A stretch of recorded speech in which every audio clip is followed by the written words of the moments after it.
Olá, boa noite, seja bem-vindo ao ND, que hoje vai falar sobre um assunto muito importante, inteligência artificial. E sobre isso eu converso com o Christian Barbosa, especialista em produtividade. Tudo bem, Christian? Boa noite, seja bem-vindo novamente à nossa casa aqui. Muito obrigado, Roberta, pelo convite. Um prazer falar com você e com teus telespectadores aqui. Vamos entender um pouquinho o que é, primeiro, inteligência artificial? Inteligência artificial, se a gente fosse definir como os caras pensaram lá atrás, 1954, quando você começou a ter isso como uma cadeira acadêmica mesmo de grandes faculdades, a inteligência artificial é a capacidade da máquina pensar como um ser humano. Então lá atrás eles falavam o seguinte: será que a gente pode programar um computador para responder naturalmente as minhas perguntas? Como a gente hoje pode fazer com o nosso celular e coisas do tipo? Então essa foi o insight que eles tiveram com a inteligência artificial. Agora, você acha que em algum momento a gente vai ser substituído por ela? Eu acho que sim, em algum momento, mas que a gente, provavelmente nem os nossos netos estarão vivos talvez para ver esse momento. Mas o que está evoluindo de inteligência artificial hoje, né, é absurdo, assim. Eu às vezes me surpreendo com a capacidade das coisas, do que dá para fazer hoje. Então eu falo, cara, isso tem, não é de hoje, 1954, aí, 1956, ali o início dessa onda de inteligência artificial. Então a gente está falando aí de algumas décadas. Eu imagino daqui a um século, o quanto que isso não vai estar evoluído. Então, a gente está caminhando, mas ainda não estamos perto do exterminador do futuro, não. Você acha que isso pode causar um certo medo na humanidade? Por exemplo, muita gente já domina o que é inteligência artificial e até se utiliza dela. Agora, tem aquele pessoal de backstage, né, que tem medo.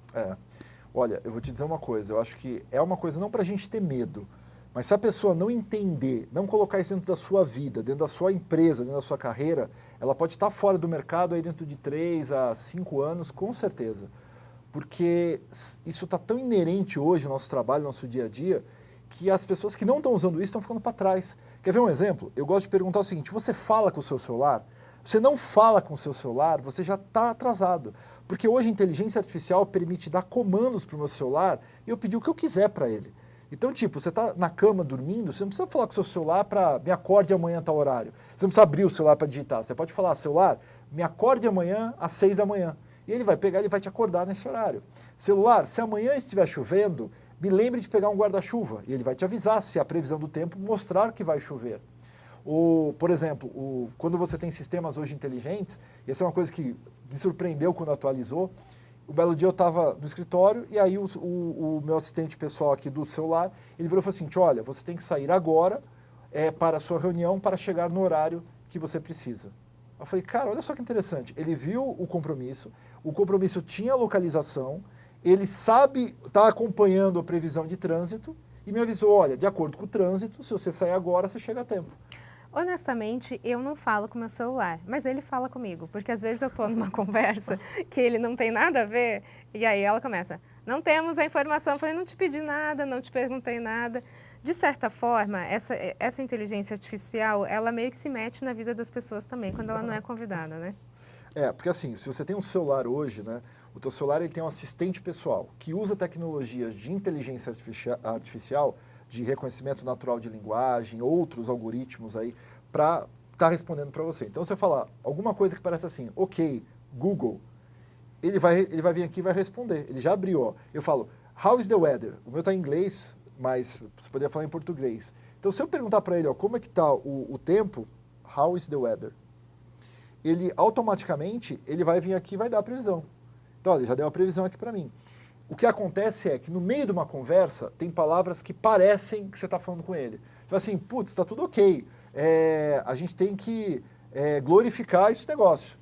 Às vezes ele entende como Google, depende de como ele pega a rapidez que você fala, ele fala, opa, ele falou ok Google. E aí quando ele entende isso, ele fica buscando, a partir desse comando que você deu para chamar ele, ok Google, o que ele vai falar da próxima vez, ele vai pegar essas palavras, ó, eu não falei. E ele pegou aqui, ele já está esperando. Então ele está entendendo o que eu estou falando, ele está tentando traduzir isso aqui de alguma forma para me trazer uma resposta. Então por isso que parece que você está sendo vigiado. E a gente não está sendo vigiado? Essa é uma pergunta que acho que é para o arquivo X, né? Porque a verdade está lá fora, sabe? Tem teorias da conspiração que falam que o governo está te espionando, que as empresas estão te espionando. Eu vejo o seguinte, eu, Christian, não tenho nada a esconder. Então, cara, se o cara quiser, se for o governo que estiver me espiando, é melhor ainda, eu não vou cair na malha fina, nunca. Então, perfeito. Eu acho que aquele cara que esconde muito, que tem alguma coisa ali, acho que lá na frente o governo vai falar, cara, esse cara aí é meio duvidoso, ele não navega nada logado, ele só vai no anônimo, ele não, sabe? Acho que talvez isso no futuro seja um dos indicadores que a pessoa está fazendo uma coisa errada. Agora, quando você assina o contrato, quando você vai lá e vê aquele... Você foi lá e criou uma conta no Google, você criou uma conta aqui no meu assistente pessoal, ele mostra aquele contrato de... Que ninguém lê, escreve, li, aceito. Aquilo ali é que nem minha esposa, ela fala um monte de coisa, você tem um botão, concordo, então você sempre concorda. Então, Que triste. o que acaba acontecendo, ninguém lê aquilo. Quando você lê aquilo, ali está dizendo o seguinte, ok, você concordou em dar tudo o que você fala para mim. E ele pode usar isso. Então, tem pessoas que falam o seguinte, olha, eu estava conversando com uma amiga sobre uma viagem para Salvador. E, de repente, começou a aparecer anúncio de Salvador, é assombração. Não, é inteligência artificial. O teu celular entendeu isso, ou o seu e-mail que você mandou para alguém entendeu aquilo, um computador leu, um algoritmo de inteligência artificial processou aquilo. Uma pesquisa que você faça na internet já é suficiente para, em todos os aplicativos, aparecer algo relacionado àquilo, né? Sem dúvida. Por quê? Porque você já tem... Quando você está fazendo uma pesquisa, e você está no Google, por exemplo, fazendo pesquisa, aquilo de alguma forma está associado à sua conta. Então, se você pesquisou preço de passagem para Disney, ele vai começar a entender que você quer viajar para Disney. E ele vai começar, eu como anunciante, eu posso chegar e dizer o seguinte, eu quero anunciar para pessoas que querem viajar para Disney. E aí ele pega quem pesquisou isso e mostra o anúncio.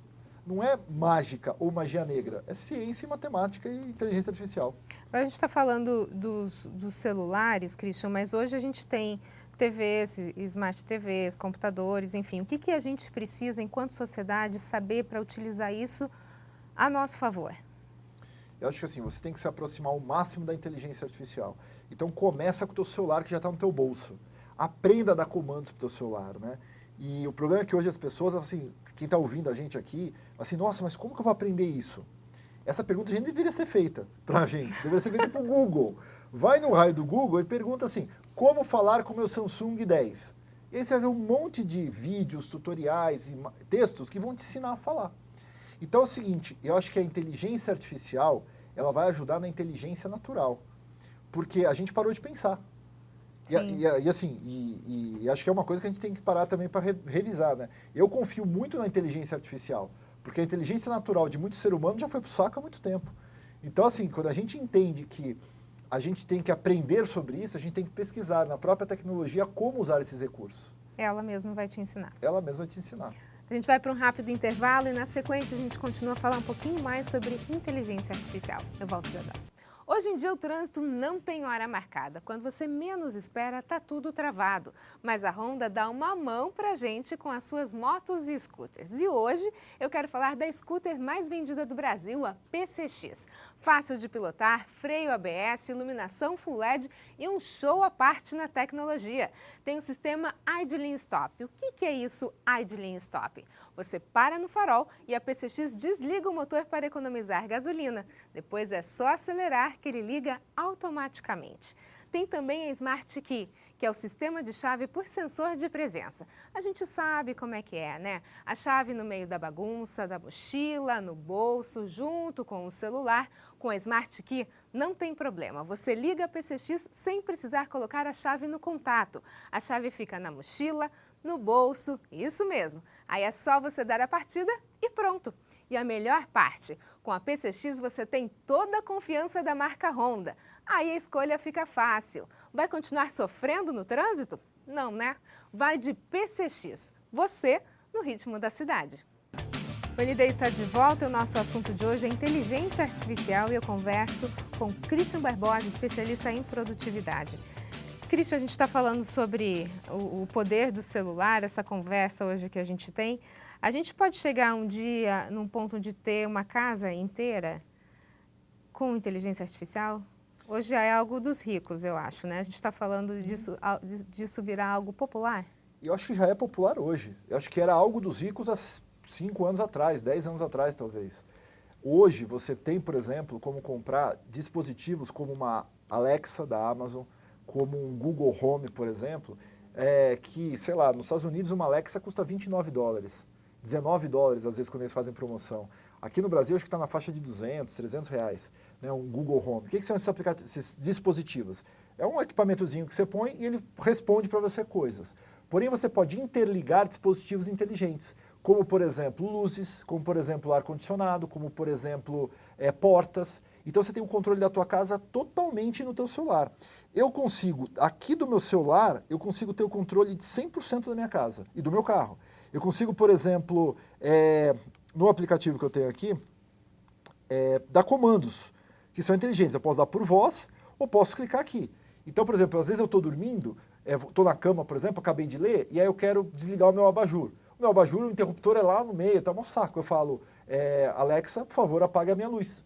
Ela vai lá, apaga a luz. Por exemplo, aqui eu tenho o controle das minhas luzes. Então, de quase 100% das minhas luzes em casa estão aqui nesse dispositivo. Essas luzes inteligentes hoje, lá elas custam $10, $8, e é uma lâmpada de LED. Então aqui uma lâmpada que você vai pagar, em vez de pagar R$8 no preço de uma lâmpada convencional, você vai pagar uma lâmpada inteligente uns R$40, R$50. Eu não sei exatamente o preço que está aqui. Mas não é muito mais caro. Entende? Você fala assim, pô, mas é uma lâmpada de LED, dura pra caramba, e outra, você está controlando ela. Ah, mas o que eu ganho com isso? Eu acender e apagar luzes? Não. Imagina assim, você saiu de férias. O que eu fiz agora? Eu vim passar as férias aqui no Brasil, e aí a gente faz aquele negócio para parecer que tem gente em casa. Não, claro, seja seguro, mas a gente é brasileiro, a gente tem neurose na veia. Então parecia o seguinte, até minha vizinha falou, pô, acho que tem alguém na sua casa. Porque as minhas luzes, eu programei elas para elas, randomicamente, elas acenderem das 7 da noite até as 11 da noite. Então, às vezes, acendia do quarto, depois apagava, acendia da sala, apagava outra, acendia da cozinha. A interna da casa, não interna, parecia que tinha coisa. Agora, nesse mesmo dispositivo que eu tenho lá, as minhas luzes externas da casa, elas funcionam assim. Todo dia, quando o sol se pôr, então ele vai na internet, consulta o horário do pôr do sol, e nesse horário ele liga as luzes, e quando o sol nasce, ele também identifica isso e automaticamente apaga as minhas luzes. Eu posso controlar as garagens, posso controlar temperatura de qualquer coisa lá, do ar, por exemplo. Eu quero ligar o ar, aumentar a temperatura, diminuir. Tudo isso hoje, lá nos Estados Unidos, se você contratar uma empresa para fazer, você vai gastar $40 por mês. Aqui no Brasil, com esses preços aí de 200, 100, R$40, você automatiza a sua casa. Agora, Cristian, essa interatividade toda, de certa forma, ela não acaba expondo a gente, por exemplo, como é que fica a questão da segurança de dados na internet? Olha, essa é uma boa questão, né? Quando eu comecei minha carreira, tinha uma empresa de tecnologia e a gente tinha uma área de segurança. E a gente fazia segurança para bancos, a gente fazia teste de invasão de sistemas e tal. E uma coisa eu posso dizer o seguinte, não existe nada 100% seguro. Não tem nada 100% seguro no mundo. Vivendo é 100% seguro. A única coisa 100% segura que vai acontecer com todo mundo é morrer. Essa é a única certeza que você pode ter na vida. O resto, não existe segurança completa. Agora, existe ingenuidade das pessoas. O que é ingenuidade? A pessoa me tem um WhatsApp e ela não tem, por exemplo, uma autenticação de 2 fatores. O que é autenticação de 2 fatores? É aquela senha adicional que o WhatsApp pede quando você precisa, de vez em quando ele vai pedir esse número, ou quando você vai registrar o WhatsApp em outro lugar. Então começou a ter muita invasão de pessoas aí no WhatsApp, tem bandidos que ligam, né, pessoas que ligam para você e dizem o seguinte, olha, você foi convidada para um evento e gratuitamente, eu só vou te mandar um SMS para você me confirmar o número desse evento. Você recebe um SMS que na verdade é a autenticação do seu WhatsApp. E aí o cara roubou o seu WhatsApp. E se você não tivesse essa senha digitada, você perdeu para sempre o seu WhatsApp. Não, você pode recuperar até, mas é um processo que demora. Então assim, as pessoas hoje, elas têm que entender que a tecnologia, ela tem proteções, e você tem que ter um mínimo de proteções. Mas aí eu acho que falta muita informação, né? Falta informação e falta as pessoas quererem buscar. Então as pessoas são ingênuas. As pessoas acham que... Porque tem gente que tem um celular e não tem uma senha. Né? Então esse é outro ponto, por exemplo. Outra coisa, ó, o meu celular, por exemplo, se eu estou em algum lugar, estou aqui no Brasil, putz, eu vou falar assim, cara, eu vou andar uma rua escura à noite. Podem roubar meu celular, já roubaram aqui no Brasil. E aí o que acontece? Eu tenho um aplicativo aqui, se o cara for lá e vai com uma arma e fala assim, qual é a tua senha do teu celular? Eu vou dar aqui a minha senha para ele, 1, 2, 3, 4. Ele vai entrar no celular, viu que está a senha, desligou. Acabou. Para entrar em qualquer aplicativo meu, ele vai precisar do quê? Da minha digital. A partir do momento que o cara entrou em algum aplicativo meu, eu tenho uma digital. Ou seja, eu tenho uma camada segunda de proteção. Esse mesmo aplicativo, se eu for do meu computador, eu consigo mapear onde o cara está, eu consigo usar programas, deletar programas, eu consigo, por exemplo, excluir ele, eu consigo reformatar o meu celular e deixar ele totalmente... Eu consigo até inutilizar o meu celular, de uma forma que ele vai lá, faz um processamento no CPU dele, que o CPA, o celular começa a travar, ele fica inútil, ele superaquece. E muitas vezes ele quebra, o cara fica inútil com o celular. Então, assim, a gente tem muita forma de se proteger. As pessoas têm que aprender, procurar. Só para a gente finalizar esse bloco, a gente tem uma pergunta aqui do Diego Machado em relação à inteligência artificial. Em uma empresa de pequeno porte, vale a pena investir em inteligência artificial para atendimento dos clientes? Eu acho assim, ó, nas pequenas empresas, você tem 2 funcionários, tem 1 funcionário, você tem uma padaria, você tem que colocar inteligência artificial. Você tem que colocar alguma coisa que faz você trabalhar menos e ter resultados. Se você não entendeu isso ainda, você está gastando mais tempo, mais dinheiro para fazer aquilo acontecer. É isso que eu estou trabalhando, esse é o meu grande projeto do ano, que é um projeto que eu chamei de ELS, que é Empreender com Liberdade e Segurança. els.com.br, que é ajudar os empresários a entenderem que se eles não têm tecnologia, inteligência artificial, eles vão estar fora do negócio deles em poucos anos. Ou, se não estiverem fora, vão estar perdendo lucratividade para outros competidores. Então, a tecnologia é a salvação do pequeno e médio empreendedor. Ok, a gente vai para um rápido intervalo e na sequência a gente fala um pouquinho mais sobre inteligência artificial e coronavírus. Nós voltamos já já. O ND está de volta e o nosso assunto de hoje é inteligência artificial e eu converso com o especialista em produtividade, Christian Barbosa. Christian, segundo o presidente da Google, a inteligência artificial trará mudanças mais profundas que o fogo ou a eletricidade. Como assim? A inteligência artificial vai mudar o modo como a gente está vivendo, a forma como a gente trata a saúde, a agricultura, o nosso trabalho, nossas relações familiares. Isso vai mudar demais, tudo. Então, realmente, acho que uma das maiores invenções da humanidade e que vão criar uma nova história do mundo, totalmente.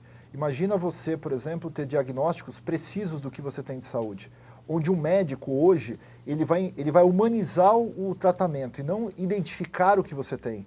O médico vai olhar, vai ver os seus dados, vai passar para um sistema de inteligência artificial que vai dizer, você tem especificamente isso, você pode tomar isso, você deve evitar isso, isso e isso. Porque a inteligência artificial tem milhões de dados que nenhum tipo de profissional seria capaz de compilar para dar uma informação para aquele profissional. E aí o médico entende isso e te dá um tratamento humanizado para você tratar aquela coisa que foi identificada. Então eu acho que se a gente... Ela não substitui o médico, ela complementa o trabalho do humano, é isso? Eu acho que em todas as profissões, a inteligência artificial de alguma forma vai complementar o trabalho. Eu não gosto de ser Nostradamus dizendo assim, o trabalho vai acabar, tal, porque tem muita previsão. Né? Se você pegar as consultorias aí, elas falam que até 2030 a gente pode ter 1 bilhão de desempregados, praticamente, por causa da inteligência artificial. Mas eu acho que a gente não precisa ter tanto medo com relação a isso, tá? Eu acho que o que a gente tem que entender é que ela vai sim complementar muitas profissões. Agora, tem muita profissão hoje que é mecânica, o cara não precisa pensar para fazer. Ele pega uma coisa, carimba, pum, faz outra coisa. Esse tipo de profissão vai morrer, porque não precisa mais disso. Então você pega, por exemplo, hoje os contadores... Tudo que é braçal, né? Tudo que é braçal. Uma área que está muito assustada com isso é contador, porque tem muita coisa que o contador faz que é braçal. Então essa parte do contador que é braçal vai desaparecer com os sistemas. Agora, a parte do contador de inteligência, de dar conselho, de entender a empresa, isso vai continuar para sempre. Então, assim, todas as profissões, de certa forma, vão ser alteradas, mas não vão ser mudadas. Aí a gente está falando, então, quando você toca nesse assunto, do feeling, da questão emocional. De certa forma, a inteligência artificial, ela pode desenvolver em algum período uma inteligência emocional também, como a dos humanos? Pode, e tem muita pesquisa sendo feita para isso. O Japão está bem avançado nesse tipo de criação de robôs humanoides. Robôs que entendem você, que conversam com você. Se você pegar hoje o Alexa e falar, Alexa, conversa comigo. Tem um bot da Alexa, a gente chama bot, um aplicativozinho que fica dentro desse negocinho, que ele tem conversas sociais que você não vai acreditar. Eu já bati um papo de mais de 40 minutos com a Alexa. Parece louco isso, mas quando você vê, eu estava em casa procurando, porque o Netflix tem um problema, opção demais, aí você começa a vir, mas eu estava na Amazon procurando. Aí daqui a pouco a Alexa falou, posso te recomendar um filme? Aí eu falei, tá brincando. Eu achei até que era, sei lá, piada meu filho brincando. Aí eu falei, qual? Aí ela assim, ela começou a perguntar, o que você está afim de ver hoje?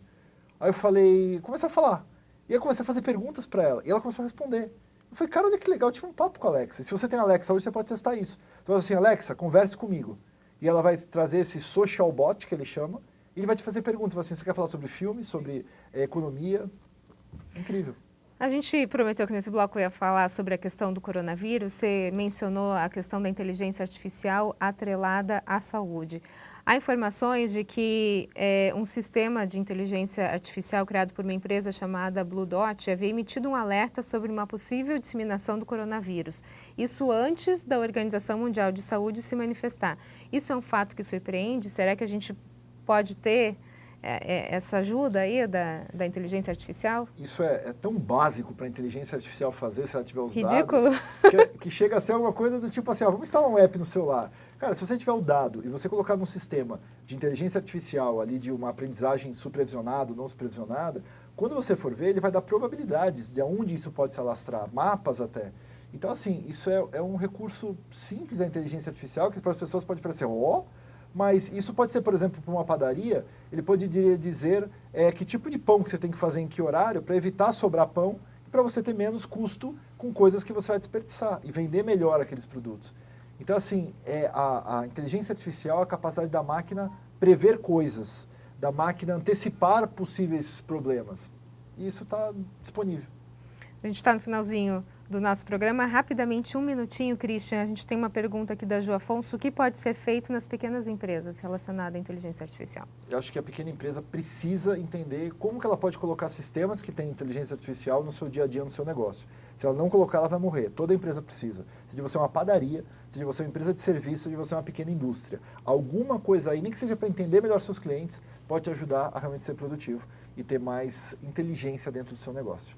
Inteligência artificial não é o futuro, é o nosso presente, então. Inteligência artificial já é o passado. Já está aí desde 1950, né, de 56, então. Vamos aprender a usar da forma certa, então, né, isso Christian? aí. Christian, muito obrigada pela sua participação, muito sucesso para você. Obrigado você pelo convite. O ND fica por aqui, uma ótima noite para você. Fique agora com o Jornal da Band. A gente se vê. Até mais.